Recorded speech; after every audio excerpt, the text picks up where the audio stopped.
Yo, what is up guys? Guido here, back again with another Impala video. I haven't done an Impala video for quite a while, so finally back again with another Impala video. And in this video, we are working on my 2012 Chevy Impala, and I am going to be doing a coolant drain and fill.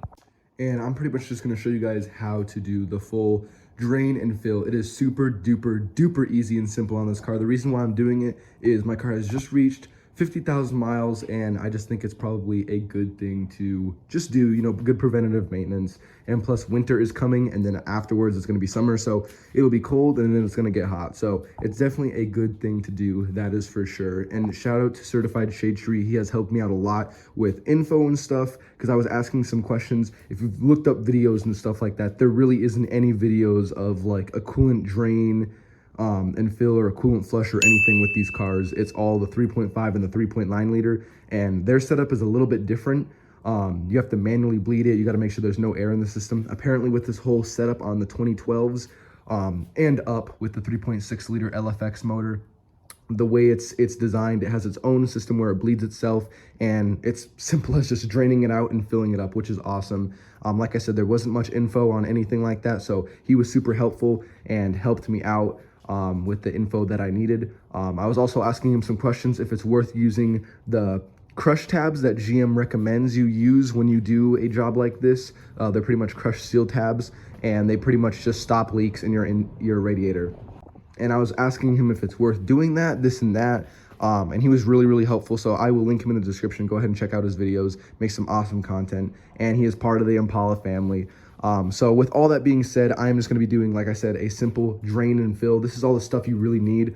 I have my oil drain catch can here, but this is good for 2.5 gallons, and it should only be draining kind of around a little under 2 gallons. So if all that comes out, of course. So that should be perfect. And then here is the coolant that I have. My good old Prestone for GM vehicles. Make sure you get the Dex Cool, and it's orange. This is the stuff you need for your vehicle. You know, go by what your owner's manual says. Do not use like red, pink, or any other color. You need to be using Dex Cool with these GM vehicles, and especially with these 3.6 liter motors, because fun fact, orange coolant actually has a higher boiling point than a lot of the other coolants. And also too, it provides more protection with the aluminum block. So that is obviously kind of what you want to be using. And then the last thing is you're just going to need a funnel to go and fill your radiator overflow tank, which will go ahead and refill your radiator. All right, so the first thing I'm actually going to go ahead and do before I start draining stuff is, you guys won't have this problem, but I do. I'm actually going to have to jack my car up just the slightest bit, just so I can get my drain pan underneath my car. This one's pretty tall and it's pretty thick, but also too, I am on lowering springs, so I am dropped about almost 2 inches all the way around. So it's obviously not gonna fit. So I'm gonna jack it up and then slide my drain pan under, and then start draining the coolant, and then I'll show you the whole process on how to do that. All right, so check it out. You can see I have my drain pan under, and I have the vehicle jacked up just the slightest bit, just so I can get it to clear. And you can see right under here, right where it's lined up, that little spout right there is where the coolant is going to drain. So you're going to want to make sure your drain pan is in line with that little spout right there. And then how you're actually going to go ahead and drain it is, if you kind of look down in here, you can kind of see on the corner right down there, that little twist, little knob right there, you're just going to loosen that, and that will pretty much loosen the valve on the radiator, and it will drain out all of your coolant. Also, one thing I'm gonna do too before I start draining the whole system, I'm just gonna go ahead and take my radiator overflow cap off, just so then there's no pressure in the whole entire system, and it will drain nice and smoothly. Now it's as simple as just reaching down there and twisting that little knob for the fluid to come out. All right, and you can see it is just draining out, and it's going directly into my can, which is working perfect. All right, so you can see I have it loosened all the way. It is all the way screwed out. You can kind of see right there, it's all the way screwed out. And if we look through here, you can kind of see that it is pretty much done. It's barely dripping.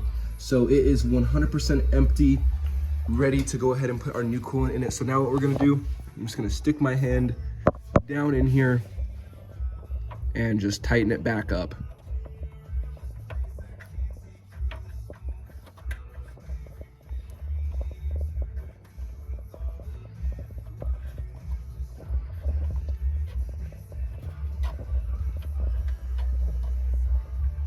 Just like that.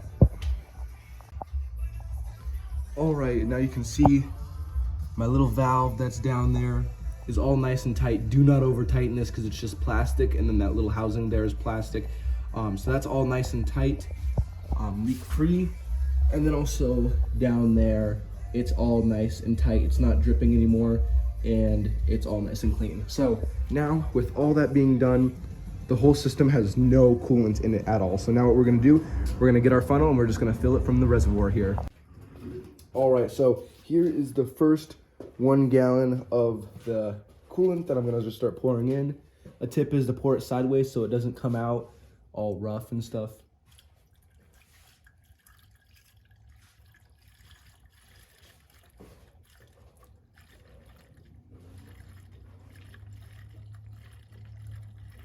And you're just gonna fill this thing all the way up. Of course, it's gonna take the whole gallon, but you'll be able to just fill this whole entire system up just through the overflow reservoir right here.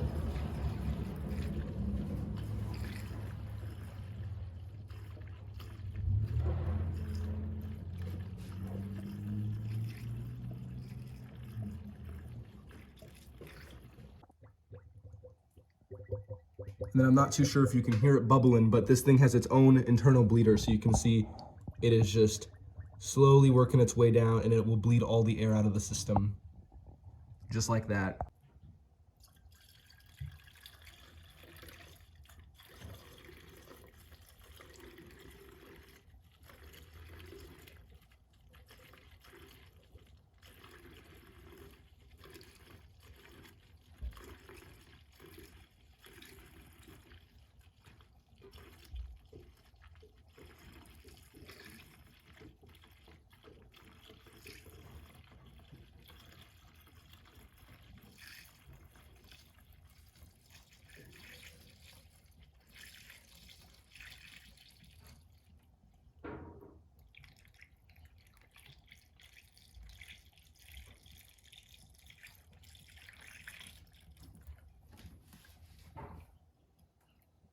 And what you can do too, I put the whole first gallon in there and you can see it kind of plateaued, it stopped, it's not really going anywhere. So you can go ahead and squeeze your upper radiator hose here, just like, you know, don't squeeze it too hard, but just squeeze it a little bit and you can see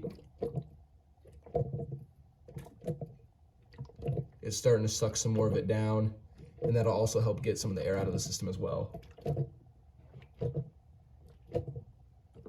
All right, so I squeezed the upper radiator hose, which is this one there, and that kind of seems like all she wrote. I squeezed it a few times and nothing's really happening. It is pretty much just staying at that level. And I don't really know what I drained out because I haven't measured it yet. So we'll measure that in a second and see what came out of it. But I'm gonna go ahead and throw this radiator cap back on, and then I will go ahead and start the car. Now with the overflow tank cap back on and installed real quick, I'm actually gonna go ahead and drain the coolant that I've got out of it so far from my can here into the bottle, so I can see really how much came out and how much more needs to go in there. All right, so now I'm gonna go ahead and drain everything that I got in my catch can into here to see, you know, what the difference is. A little side note, while doing this, make sure you are far away from any pets, dogs, cats, animals, because this stuff smells really, really sweet and it tastes sweet. And if your cat or a dog or whatever drinks it, it'll kill them. So make sure there's no pets or anything around, because obviously you don't want them, you know, licking this stuff up while you're doing this, of course. So I'm gonna go ahead and drain this into here and see the difference. And you can see our coolant is actually orange, which is really good. It looks pretty good, but don't pay too much attention to it because this does have some oil residue in there. And also when I was looking at it, it looked kind of bad because the oil residue was mixing with the coolant, so it didn't look very good. But that's just because this is an oil catch can, so there's some residue in it. But other than that, just it flowing out, it looks pretty clean. It looks pretty good. No issues.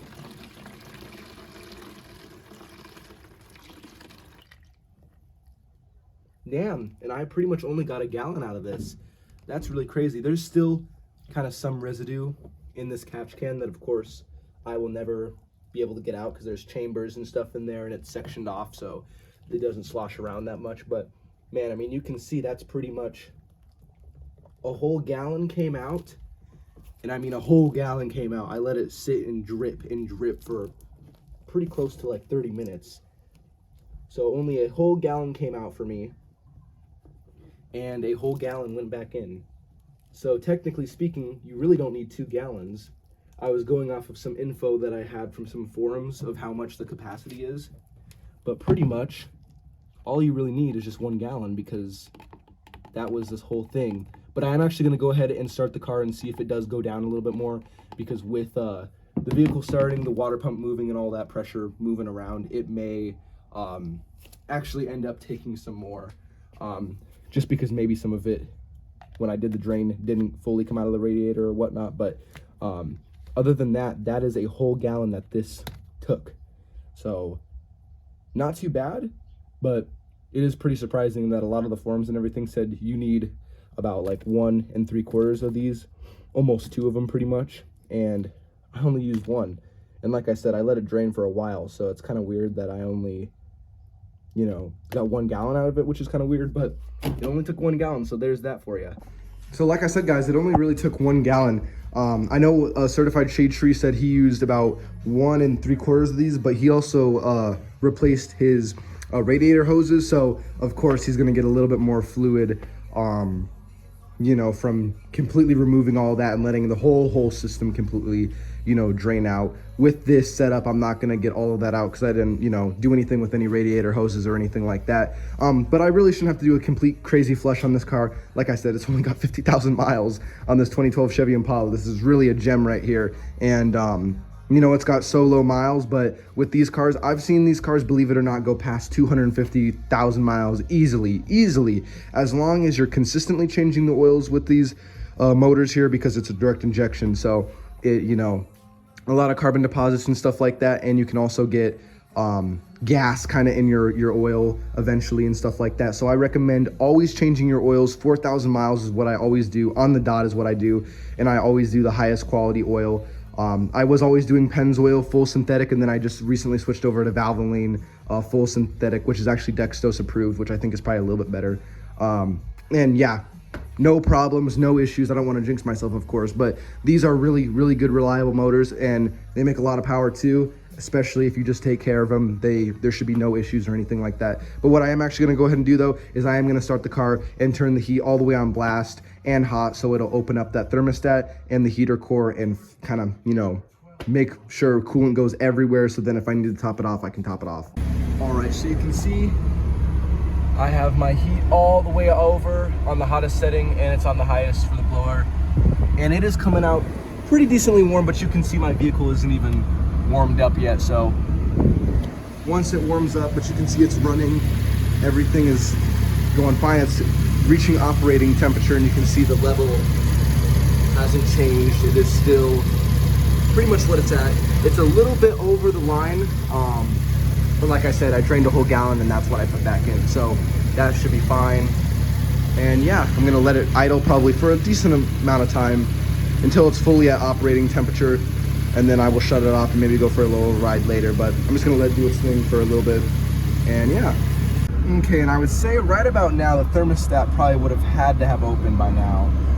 And I mean, man, this thing is blowing out like super freaking hot. Like, I'm sweating my ass off in here. That's how hot it's blowing out. So we know it's blowing out hot air, which is perfect. And I mean, alongside with everything else, the level is still staying the same. And yeah, I think we're doing pretty good. You can see everything's running good, sounding good. And then the level has still stayed the same, nothing new from the level. So everything is running good. The temperature, I would have to say, is probably already up to temperature. The thermostat would have had to have opened by now. So now what I'm gonna do, I'm gonna shut the hood and I'm gonna turn the heat off, and then I'm just gonna go for a little cruise. Well, we came back from our ride, and this is probably about maybe a week or so after I initially filmed that. I wanted to make sure the level would not go down. As you can see, it's definitely down from what it was in the video, and it's because obviously the car is nice and cold now. In the video, it was hot, so obviously the level is going to increase. And when you do fill it up, it might be kind of hard to see, but there's a line right there. and you can see it's right on the line, and that is the coolant overflow cold amount that needs to be in there is right on that line. So that's where that's at. Exactly a 1 gallon container drained out and 1 gallon went back in. So it is exactly what it was. And it has fresh coolant. I recommend, depending where you live, of course, I live in Arizona, so we get, decently cold winters, but it's mainly hot here. So that means your, coolant system's really working, and vice versa. If you're in a really cold area, you want to make sure you have good coolant, and especially you want to make sure you have coolant, because if you're just using distilled water or whatnot, that can freeze and cause tons of different issues. That's why you use coolant. So I recommend doing this, every so often. Of course, this car has been in mint condition and, hasn't really been driven that much from the previous owners and now in my ownership. And the last time that I think this was done, I'm not really sure. The car has 50,000 miles on it. So this might have been the first time. I'm not too sure. But I would say for me, at least the rule of thumb is to change it maybe, 35 to 50,000 miles, depending, like I said, climate, temperature, where you live, and how often you drive. But the stuff that I drained out of there looked pretty good. It looked brand new. There wasn't any, crazy deposits or anything in it. So I would say that's pretty good.